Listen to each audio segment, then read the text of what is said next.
Hey, what's up, guys?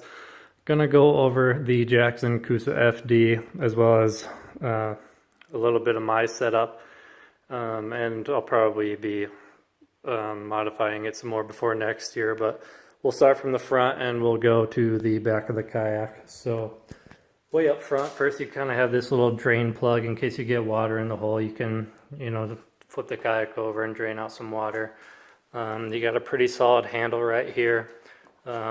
It's pretty hard plastic. As you can see, there's kind of no flex at all, so it's pretty rigid.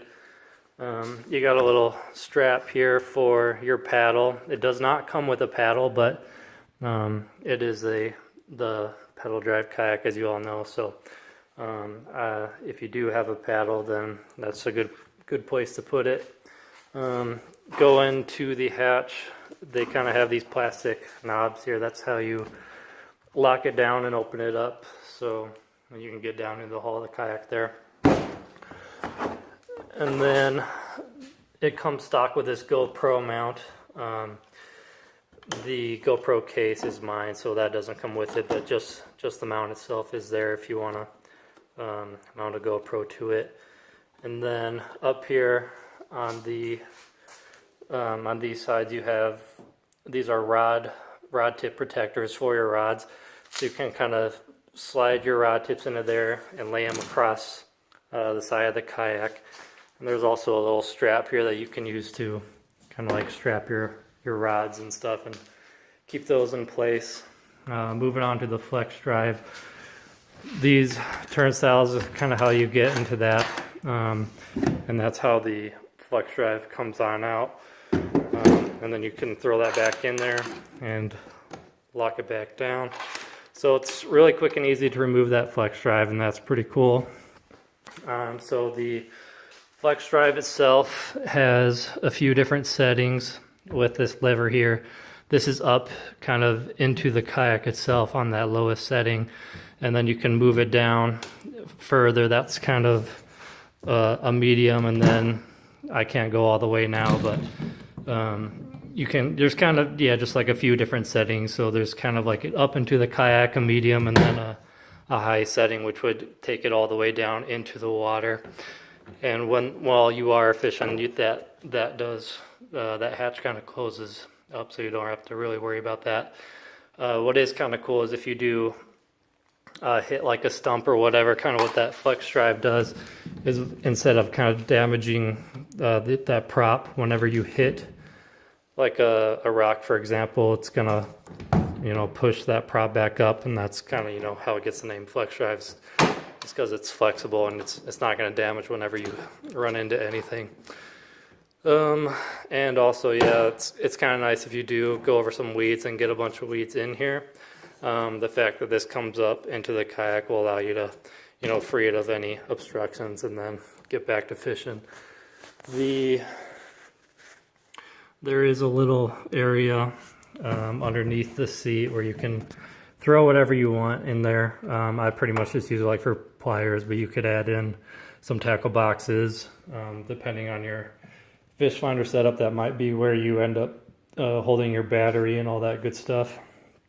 Let me move over to this side real quick.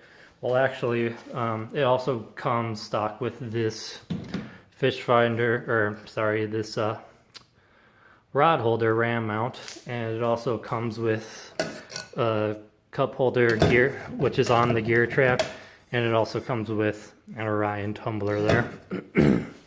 Let me move over to this side and kind of show you how I have my fish finder set up. This is the Lowrance Elite 5 HDI.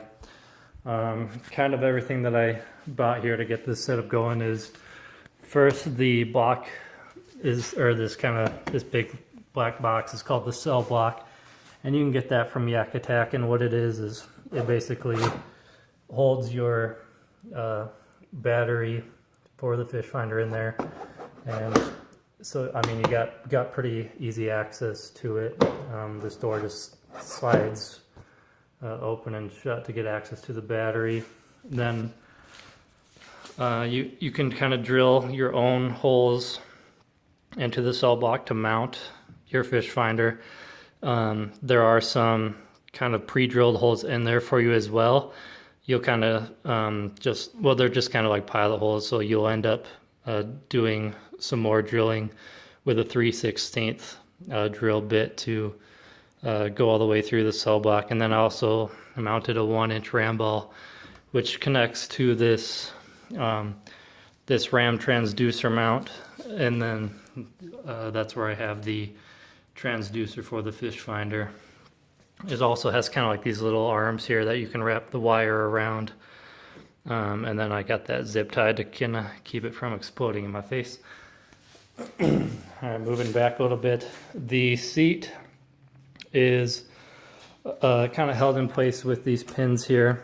So if you want to remove the seat, you would take the pins out on both sides, and that's how your seat comes out. And so, I mean, now you can get a better view in there as well. The seat is adjustable, as in back and forth that way, as well as they have a high sitting position and a low sitting position. And if you want to adjust it back and forth, you adjust these just these gear track knobs, and then you can slide it back and forth depending on where you want the seat. Because I have this Boondocks landing gear, which I also have mounted on the gear track here, with the way that is, I can't really have much freedom to move my seat back and forth, so I kind of found just a good spot where I wanted it, and then mounted the Boondocks landing gear depending on where I had my seat set up. For the Boondocks landing gear, that is set in place. I got some wing nuts down to a washer, and then the T-bolt gear track mounts are underneath there, so I can, loosen these and move it back and forth on the gear track however I like. And yeah, obviously if you want to loosen up to fold the wheels back up into the kayak, I have it on there pretty tight right now, but yeah, so that's just kind of how that tightens up. So you can loosen them and fold them back up into your kayak when you actually get into the water. Moving back a little bit more, some more gear track. By the way, there's that gear track. There's another one right here, and then you also have some more going around this back end. So there's a lot of gear track on this kayak. And then two rod holders.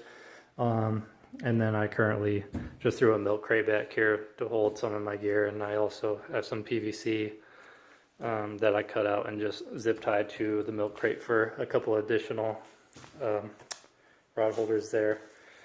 Moving back to the back hatch, so this is the same way as you would open up the front. You get into it, and this is your rudder steering. This is kind of how that goes. Moving back up here to actually control it, and there's kind of gives you directions on how you're going to steer it.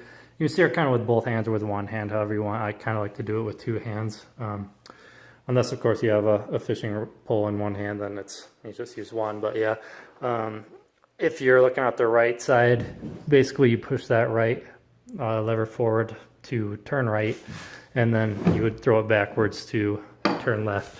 And so that's kind of how that goes. And then the rudder is held in place by this pin. You can just remove that pin, and then the rudder slides on out. So that's the rudder. And that's kind of cool, because then, when you're loading it into your truck or back into the water or whatever, you don't need to worry about kind of all that weight of the kayak being on the rudder. So it can just be on the back of the kayak as well. So super easy, and it just slides right back in there. So that is pretty much it. That is the Jackson Coosa FD.